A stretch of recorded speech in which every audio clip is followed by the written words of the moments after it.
అందరికీ నమస్కారం అండి. నేను ఇద్దరి మధ్యలో ఒక నలుగురు మధ్యలో జరిగిన సంభాషణ చెప్తాను.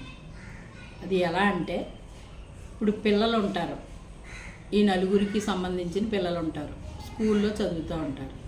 అప్పుడు ఏం చేస్తారు, ఈ స్కూల్లో చదివే పిల్లల కోసం తల్లులు వెళ్తూ ఉంటారు, వెళ్ళి పిల్లల్ని తెచ్చుకుంటూ ఉంటారు టైం అయ్యేటప్పుడు. కానీ లోకాభిరామాయణం అంతా వీళ్ళ మధ్యలో ఉంటుంది. అత్తగారు అలాగా, ఆడపడుచు ఇలాగా, లేకపోతే ఇరుగమ్మ ఇలాగా, పొరుగమ్మ అలాగా. ఏమండి, ఎదురింటోళ్ళు పెళ్ళి అవ్వకపోయినా మనకే కావాలి, పక్కింటోళ్ళకి పిల్లలు పుట్టకపోయినా మనకే కావాలి. ఈ రామాయణాలన్నీ ఇలాగా వెళ్ళేటప్పుడు వచ్చేటప్పుడు ఊర్లో సోదంతా చెప్పుకుంటూ తిరుగుతూ ఉంటారు. అదొకటి. వాకింగ్ పేరు చెప్పి తిరుగుతూ ఉంటారు. ఆ వాకింగ్ చేసేటప్పుడు అసలు దారుణమైన మాటలు చెప్పుకుంటా వెళ్తారు. మొత్తం బుక్ తయారవుద్దండి. నేను చూస్తూ ఉంటాను. చుట్టుపక్కల వాళ్ళందరూ మొగ్గలు ఆకులు కోసుకుంటా. ఇప్పుడు శ్రావణ మాసం మామిడి చెట్టు కనపడింది అనుకోండి, కొమ్మలు ఇరిచేసుకుంటా. అరటి చెట్టు కనపడింది అనుకోండి, కోసేసుకుని వెళ్ళేటప్పుడు అండి ఖాళీ సంచులతో వెళ్తారు. వచ్చేటప్పుడు ఫుల్గా సంచుల నిండా మొగ్గలు, పువ్వులు, ఆకులు, ఏదైనా చిన్న మొక్క కనపడితే ఆ మొక్కలో పీక్కుని పట్టుకెళ్ళిపోతాను.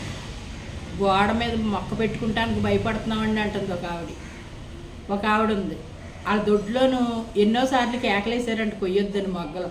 అయినా సరే రోజు వచ్చేసి వాళ్ళు లోపల ఉన్నారా ఎదురుగా ఉన్నారా, తలుపేసిందా గేటు తీసుందా చూసుకుంటాం. ఆ గోడ మీద ఉన్న మందార మొగ్గలన్నీ తురివేసుకుని సంచిలో పడేసుకుని వెళ్ళిపోవటం. వాళ్ళ వెనకాలేమో అడ్డమైన తిట్లు. ఎందుకండి ఇది? ఈ నలుగురు కలిసి వెళ్ళిన చోట ఇటువంటి సోదులు. ఇలాగే సింగల్గా వెళ్ళి చేసుకునేది ఈ రకంగా చేస్తారు. ఇంకా గుడి అంటారా, ఇప్పుడు గుడి చుట్టూ ప్రదర్శన చేస్తారు. మా గుడిలో జరిగేది చెప్తున్నాను నేను.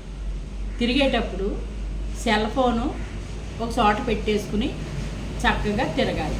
అత్యవసరమైన ఫోన్ అయితే తప్పదు ఎత్తుకోవాలి. కానీ కొంతమంది ఏం చేస్తారంటే పాటలు పెట్టుకుని తిరుగుతూ ఉంటారు.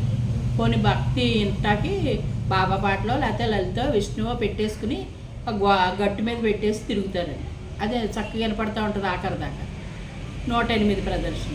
కొంతమంది ఉన్నారు లవర్స్తో మాట్లాడుకుంటా. స్టూడెంట్స్ ఉన్నారనుకోండి, లవర్స్ ఆ టైంలో ఫోన్ చేయటం, ఎక్కడున్నావంటే గుళ్ళో ఉన్నాను, ప్రదర్శన చేస్తున్నాను. ఇంకా అక్కడ మొదలవుద్దండి. ఇంకా లైవ్ కాల్లో మాట్లాడుకుంటే వీళ్ళు ప్రదర్శన చేస్తారు. దేవుడు చుట్టూ చేస్తున్నారా, లవర్ చుట్టూ చేస్తున్నారా అర్థం కాదు నాకు. ఎంతైనా కోపం వచ్చేస్తూ ఉంటుంది. మా కోళ్ళు అంటది, ప్రతిదానికి స్పందించకండి మీరు, వాళ్ళు ఒక రకంగా చూస్తారు మిమ్మల్ని అనేసి అంటది. ఒక్కొక్కసారి ఇంకొక రకంగా మాట్లాడతాను. అలా అని డైరెక్ట్ అనకుండా, అమ్మ ఫోను కాసేపు పక్కన పెట్టేసి మంత్రం చదువుకుంటా తిరగండి. ఇప్పుడు ఓం సాయి శ్రీ సాయి అని సాయిబాబా గుడి అయితే ఆ మంత్రం అనుకుంటా తిరుగుతారు. అలా తిరగండి అమ్మ, 108 సార్లు మీరు తిరిగినంతసేపు ఆ మంత్రం రన్ అవుతూ ఉంటుంది కదా, మంచిది కదా అంటాను. అలా అనకుండా డైరెక్ట్ ఇలా అంటాను. అంటే పోకడలు ఎటుపోతున్నాయనే విషయం గురించి చెప్తున్నాను. పిల్లల్ని తీసుకొస్తాకి వెళ్ళేటప్పుడు అన్ని సోదులు. మీ అత్తగారిని ఊరుకోకు.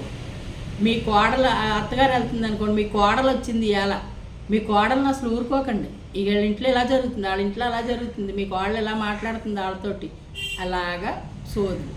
ఈ సోదులన్నీ మళ్ళీ దానివల్ల ఇంట్లో ప్రాబ్లమ్స్.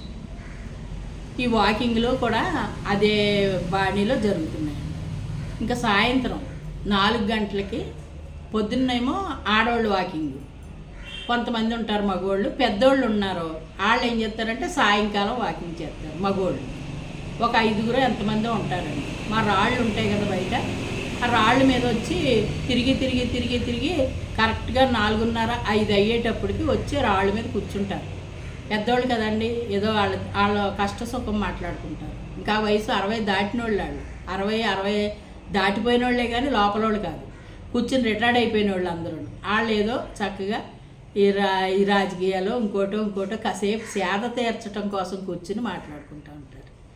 ఆడవాళ్ళకి మగవాళ్ళకి తేడా చూసారా? ఆ తేడా గురించి చెప్తున్నాను. వాళ్ళు ఏదో మాట్లాడుకుంటారు, ఇంకో గొడవల విషయాలు మాట్లాడుకోరు. ఈ రోడ్డు సరిగా లేదో, లేకపోతే ఆడి పరిపాలన బాగాలేదో, ఇలాగా ఏదో అనుకుంటారు అంతే. లేకపోతే మీ పిల్లలు ఏం చేస్తున్నారు ఇలాగా మాట్లాడుకుంటారు, లేకపోతే ఆరోగ్యం గురించి మాట్లాడుకుంటారు. వీళ్ళు అలా కాదండి, ఎక్కడ లింకులు పెట్టేద్దామా, గొడవలు అయిపోవాలి, వీళ్ళు చూసి ఆనందించాలి. ఆ రకమైన వాతావరణంలో వాకింగ్లు జరుగుతున్నాయండి. వాకింగ్లు, బయట పనులు కానండి. ఇదివరకులా లేరు. ఇదివరకు నలుగురు కూర్చునేవారు, కలిసి పని చేసుకునేవారు. ఇప్పుడు లేదండి. అది ఆ సిచ్యువేషన్ అంతా మారిపోయింది. జనరేషన్ గ్యాప్ అలాగా పెరిగిపోయింది.